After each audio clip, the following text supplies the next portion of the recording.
My name is Joe Marinucci. I'm President and CEO of Downtown Cleveland Alliance, which is a nonprofit entity that represents the stakeholders, the businesses, and the community of downtown Cleveland. Well, in our work in downtown Cleveland, we do essentially two things. One, we try to improve the pedestrian environment that people experience in downtown Cleveland, whether they're working, visiting, or living in downtown Cleveland. And secondly, we use that platform to attract additional investment into downtown. So on a day-to-day basis, we are an improvement district, which means that we assess property owners for an enhanced set of services. And one of the things we do is we have cleaning and safety ambassadors that walk the streets of downtown Cleveland every day. That's kind of our signature program. And then beyond that, we do business development, we do business attraction, business retention. We work with developers to try to attract additional investment into downtown Cleveland. We market downtown. We're the entity that really on a day-to-day basis, either through earned media strategies or paid media strategies, we're the entity that market downtown.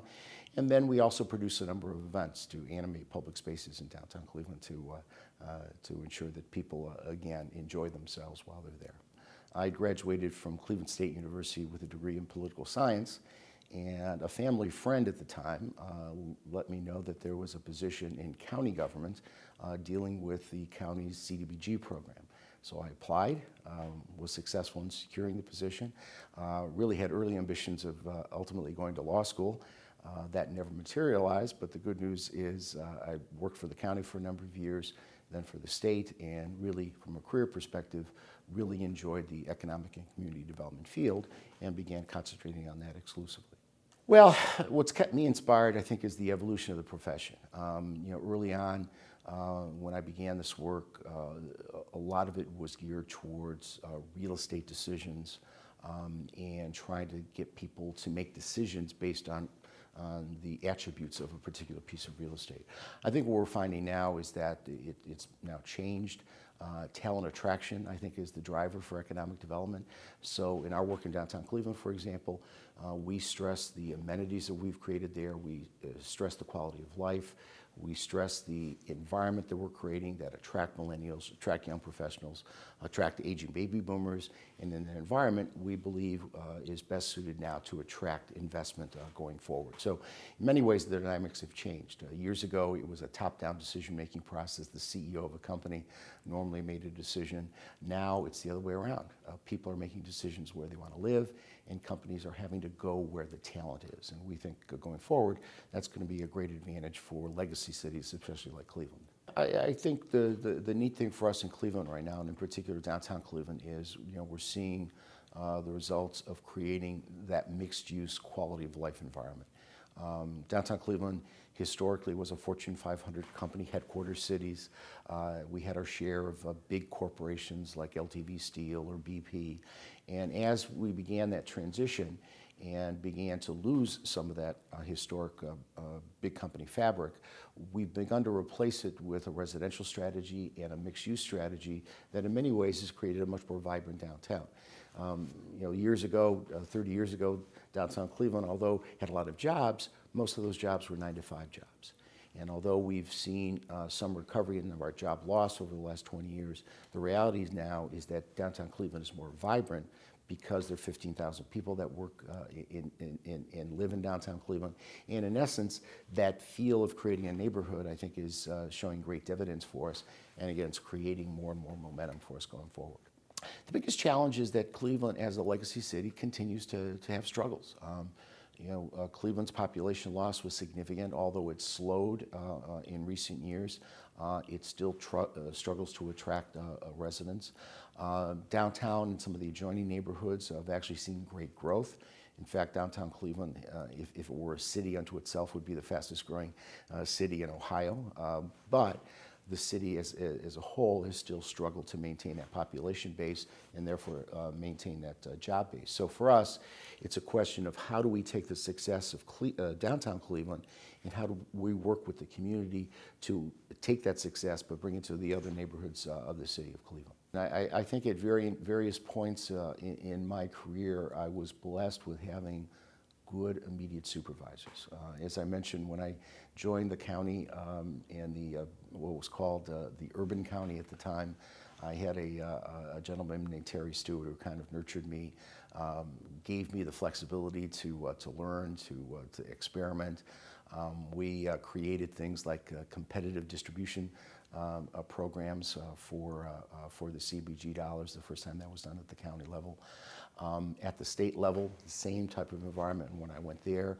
So I had good people to work with, but more importantly, people who, again, trusted me to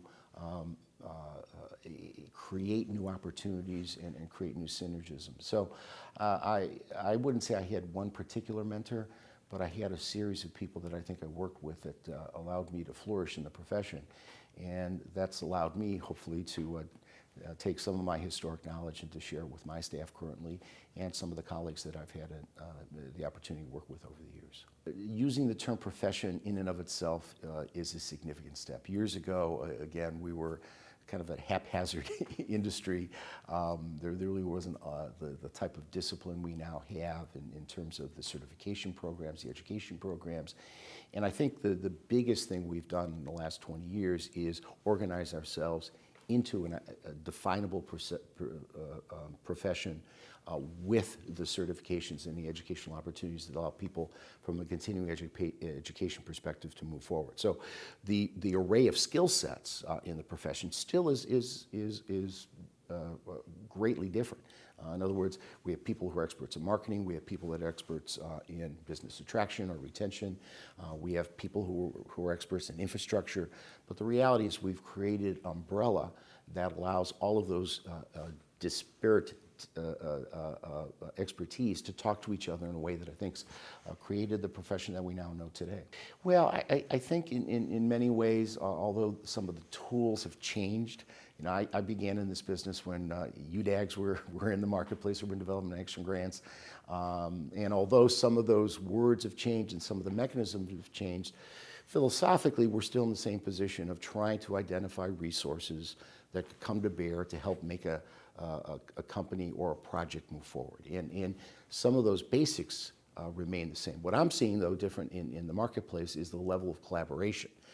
It used to be that there were more silos in, for example, a local organization versus a chamber, a city economic development team versus a county economic development team. And now I'm seeing the fact that people recognize that they have to collaborate and leverage each other's strengths and resources more effectively. And I think that's different than it was when I first began in the profession. There was a lot more people and institutions kind of acting in a more independent way, and that's no longer valid. I could tell you in Cleveland, for example, the level of collaboration with the nonprofit sector and those of us in economic development is I have not seen that in my career, and that's one of the reasons I think Cleveland is making the progress that it's making. Well, I'd like to say that although you know, I talked to a lot of people about how to get into the industry, I let people know that the place to get the best experience in the shortest amount of time is maybe working for a city. A city economic development team normally is involved in so many different projects, so many different aspects of it. You have to deal with the public input in the process, you have to deal with elected officials, you have to deal with city councils, and in some ways it's the training ground that I think is most fertile for people entering our profession. So I always say that, you know, try to get as much varied experience early in the process as you can. Become involved with an organization like IEDC, which again can provide you long-term the educational opportunities and provide the certification that you'll need going forward in the profession. But again, my experience tells me that the public sector is the great training ground for people in our profession.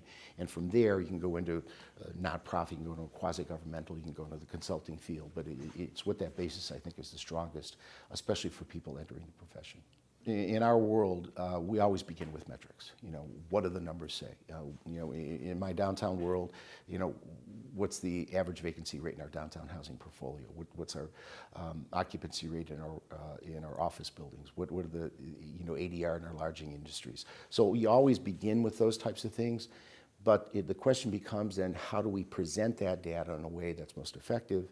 And we do so, again, in a way that allows people to feel good about the momentum being created in the community. We've invested a lot in benchmarking in the last few years, and it's helped us in terms of being an information source for the private sector. So they now come to us. In fact, other entities like news organizations rely on us for that type of information. But we've also been very careful to present it and package it in a way that, again, continues to talk about the momentum and not necessarily hiding the challenges, but putting the challenges in the context of the progress that we've made. So to me, there's a good balance, but again, it always begins with data and solid metrics, and your ability to deliver those metrics, I think, is key to the credibility of your organization. So I think that remains vitally important. Geez, there's a number of things I could probably point to. In my current role, we operate the largest business improvement district in the state of Ohio. It took 5 years to create it in downtown Cleveland, but now it's very, very successful. And the property owners who pay into it, they actually give us about $4.1 million a year, do so willingly, which is nice, because after 11 years, when we began this discussion, it was a little more challenging to get them to say yes.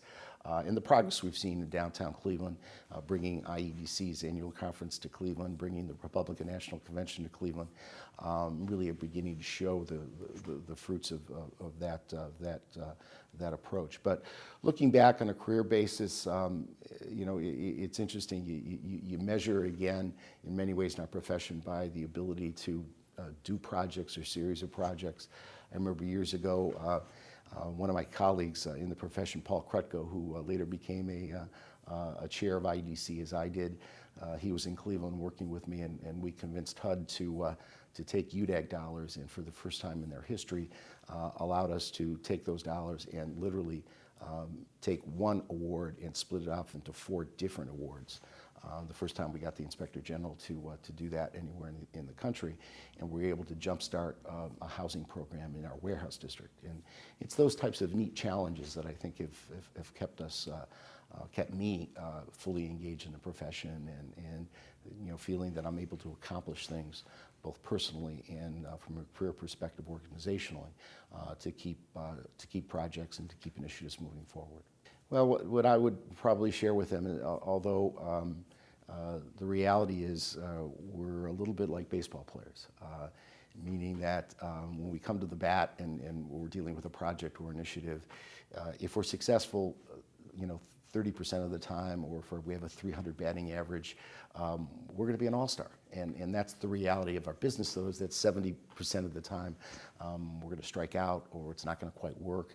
But recognizing that the patience, the perseverance, the ability to work again in a difficult environment, because anytime you try to navigate public sector representation, the private sector, and bring them all together to get a project done, to convince a company to make an investment, that is a very, very difficult proposition. So I think from my perspective, I think we should celebrate the fact that we've been as successful as we've been, and recognize that going forward, there'll be great opportunities, but also great challenges. Well, I think the future for economic development, going back to a comment I made a few minutes ago, revolves around talent.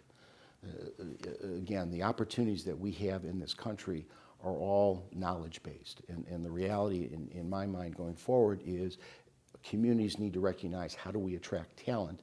And in attracting talent, will attract that business investment. And again, that's a slightly different matrix. We've always, as a profession, there's always been a dividing line between workforce training and other types of initiatives and the traditional economic development field. And from my perspective, it's less melding those two, but more creating a new matrix and recognizing that bringing talent to the community, at the end of the day, creating places where talent wants to come to, is going to be our chief opportunity going forward. And that's a little different, and it's still in the evolutionary stages, but I firmly believe that talent attraction is going to be the buzzword in the next decade in terms of economic development.